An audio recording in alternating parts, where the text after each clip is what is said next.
The first $20,000 you save, it's not a milestone. It's a threshold. And the moment you cross it, the rules of building wealth change completely. Most people spend their entire lives on the wrong side of that line. Not because they're lazy, not because they don't care, because nobody told them what actually happens when you get there. Warren Buffett crossed it at age 14, and he said clearly, everything before that first 20,000 was just rehearsal. Here's what nobody's talking about. There are people right now with $60, $70, even $80,000 sitting in their accounts, still thinking like they have nothing. The money changed, the mindset didn't. And that gap is quietly destroying years of potential.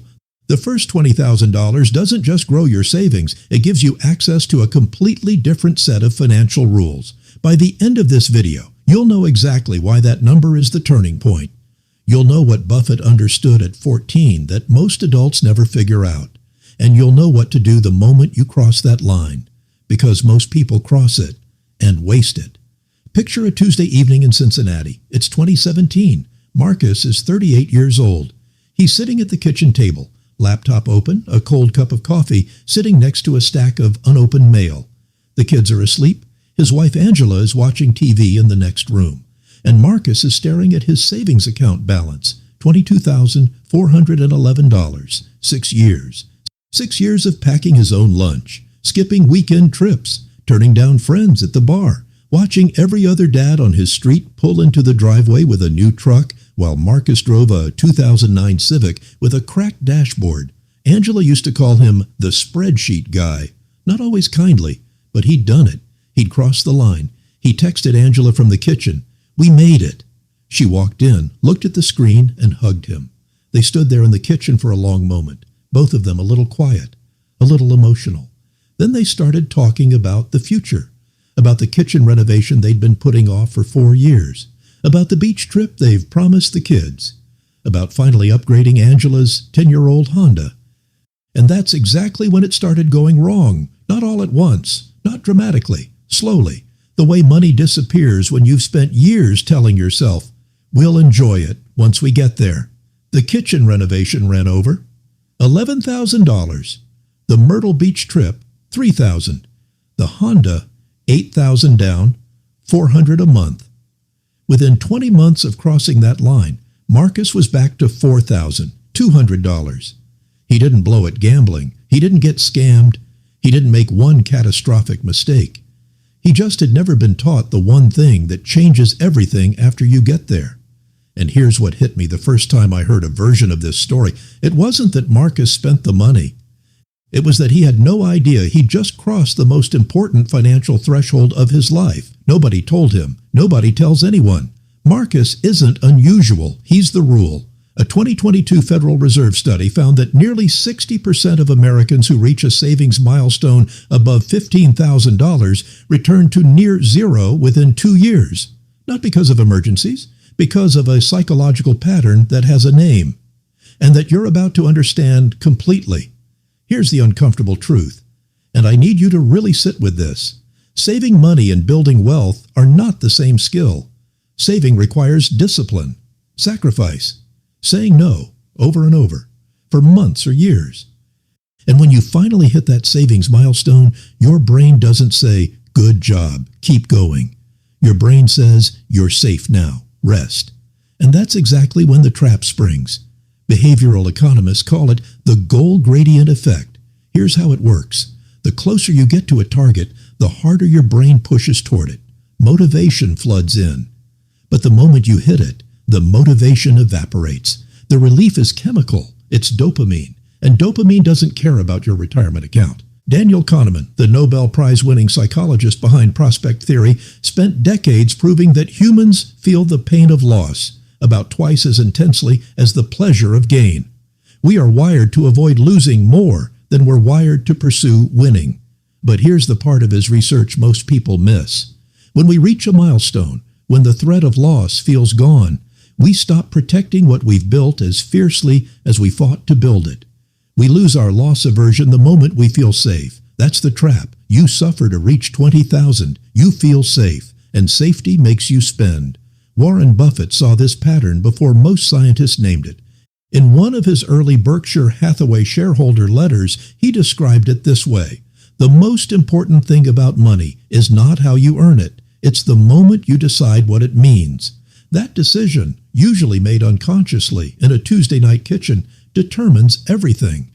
Now let me zoom out. This isn't just Marcus. This isn't a few unlucky people with kitchen renovation bills. The average 401k balance for Americans in their 40s is just under $93,000. That sounds okay until you realize, for a stable retirement, it needs to be 4 to 5 times higher. Right now, the gap between having money and growing money is not income. It's not luck. It's behavior. Here's a number that should stop you cold. Fidelity Research found that investors who made zero changes to their portfolios during the 2008 to 2009 financial crisis outperformed active traders by an average of 40% over the following 5 years. Zero changes. Did nothing. Won by a landslide. You know how in Moneyball, the movie, the real story, Billy Beane's entire system was built not on finding the best players, but on avoiding the worst decisions. That's Buffett's actual strategy, not genius picks, fewer mistakes. And here's where it gets really interesting, because Buffett understood something specific about that first $20,000 that nobody explains. It's not the amount. It's what the amount represents. Below $20,000 in liquid savings, you are reactive. One medical bill, one car breakdown, one layoff. Any of these wipes you out. You are one event away from zero. And when you're one event away from zero, your brain knows it. You can't think 5 years ahead when you're secretly terrified of next month. $20,000, specifically, is the threshold where psychology shifts. It's enough to absorb a real shock without panic selling. It's enough to make your first serious investment. It's enough to give your brain permission, for the very first time, to think in years instead of weeks. That's why Buffett calls it the ignition point. Not the destination, the ignition. Charlie Munger put it even more directly. He said, the first 100,000 is brutal, but 20,000? That's the spark that makes everything else possible. Almost no one is talking about what to do at that spark. Even I had to unlearn this. I spent years thinking more saving was the goal, more sacrifice, more denial. But Buffett never talked about discipline. He talked about positioning, getting yourself to the point where the money starts working so you don't have to. Before I show you exactly what to do when you hit that number, if this is already shifting something for you, hit subscribe. The Compound Wisdom drops this kind of thinking every single week. Now, here's what Buffett actually does differently at the threshold, and it's simpler than you expect. Here's the core principle, and I want you to hold on to this. The first $20,000 is not a reward. It's a base camp. Mountaineers don't celebrate at base camp. They don't unpack. They don't book a Myrtle Beach trip. They rest briefly, and then they prepare for the climb that matters. Marcus celebrated at base camp. Most people do. The ones who build real wealth don't. So what do you actually do when you cross that line? Here's what the evidence, and Buffett's own history, shows clearly. The first move, protect it before you grow it. The moment you hit $20,000, your first job is not to invest it, it's to divide it. Vanguard research shows that investors who maintain a dedicated emergency fund, completely separate from their investment capital, reduce panic selling by over 70% during market downturns. Here's the split that works. Keep 6 months of living expenses untouched in a high-yield savings account. Think of it as your shock absorber. The rest becomes your investment base. That separation isn't just math, it's psychology. It tells your brain, this portion is safe, this other portion is working. Buffett did exactly this as a teenager. He called it dry powder, not for emergencies, for opportunities. He never let his investment capital become his emergency fund. Never. The second move, change what you're invested in, not just how much. Below $20,000, most people are in savings accounts or conservative instruments. That makes sense. You might need that money quickly. But at the threshold, the game changes.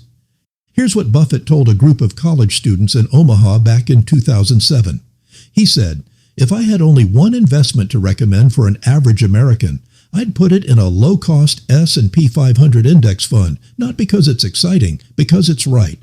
An investor who put $20,000 into an S&P 500 index fund in January of 2010 and did absolutely nothing had over $92,000 by January of 2020. No extra contributions, no timing the market, no genius decisions, just the $20,000 sitting, compounding. That's not magic. That's the threshold working. That's what positioning looks like. The third move, build what Buffett and Munger call the stupidity list. This is one of Munger's most underrated frameworks, and it might be the most practical idea in all of personal finance. Instead of a list of smart moves to make, you build a list of stupid moves to avoid. Don't touch the principal. Don't react to headlines. Don't move money based on fear. Don't upgrade your lifestyle the moment your balance grows. That last one has a name, lifestyle inflation. It is the single most common reason people with growing incomes never build real wealth. Earn more, spend more. Gap stays the same. The hedonic treadmill keeps spinning. The balance never compounds. People who crossed 20,000 in 2010 and followed a stupidity list, many of them crossed 200,000 by 2020. Not because they were smarter, because they stopped getting in their own way. Here are 3 things you can do this week. Specific, actionable, no excuses. First, open a separate high-yield savings account today. Label it Base Camp. Move your 6-month emergency fund there and treat it as untouchable. Not for renovations, not for vacations. Emergency only. Second, if your employer offers a 401k match, maximize it immediately. That match is a 50 to 100% instant return on your money before the market does a thing. Buffett has called employer matching the only free lunch left in American finance. If you're not capturing the full match right now, you are leaving real money on the table. Every single paycheck. Third, automate a monthly transfer into a Roth IRA or low-cost index fund. It doesn't have to be large, even $100 a month. The goal isn't the amount. The goal is the behavior. Because the moment you automate, you remove the decision. And removing bad decisions is half of Buffett's entire strategy. Here's what Buffett understood. What took him 60 years to prove. But what takes you 60 seconds to apply. Money doesn't grow from discipline. It grows from positioning. Once you're positioned correctly, patiently, with the right separation between safety and growth, money compounds on its own. You just have to stop getting in its way. And the first $20,000 is the moment you get to make that choice. Celebration or positioning. Almost everyone chooses celebration. The wealthy choose positioning. I want to say something directly to you right now. And I mean this completely. You are not behind because you made bad choices. You're behind because the financial system was never designed to explain this to you. The banks don't benefit from you keeping your money. The credit card companies don't benefit from you saving. The entire consumer economy is engineered, deliberately, to make you spend the moment you feel safe. You weren't weak. You were targeted. But here's what changes now. You know the threshold. You know what the first 20,000 actually means. You know the psychology that makes most people exhale and spend. And you know the positioning that makes the rare few multiply it. That awareness alone is worth more than the 20,000 itself. Remember Marcus from Cincinnati? He found a version of this framework about 2 years after losing his savings. He rebuilt, slowly, more deliberately. By 2023, he had $47,000, invested, growing, untouched. Not because he earned more, because he finally understood what the money was for. He stopped thinking of saving as sacrifice. He started thinking of it as positioning. That's the shift. That's everything. You are not someone who got unlucky. You are someone who was never taught this. And now, you know. That changes everything. Now you know what the first 20,000 actually does. You know why most people blow past it without realizing what they've crossed. You know the 3 positioning moves that separate people who build real wealth from people who stay stuck. But here's what I haven't told you yet. And this is where it gets dangerous. There's a second threshold, and it's not what you think. Most financial experts will tell you the next goal after 20,000 is 100,000. And they're wrong, dangerously wrong. Because there's a specific trap that lives between 20,000 and 100,000, and it catches almost every middle-income earner in America. Buffett called it the quiet killer of good investors, and it has nothing to do with the stock market. That's the next video. If the compound wisdom helped you see money differently today, subscribe, not for me, for the version of you that will be sitting at that kitchen table in 3 years, staring at a balance they've never seen before. Share this with one person who's close to that first $20,000 line. They need to hear this before they cross it. I'll see you in the next one.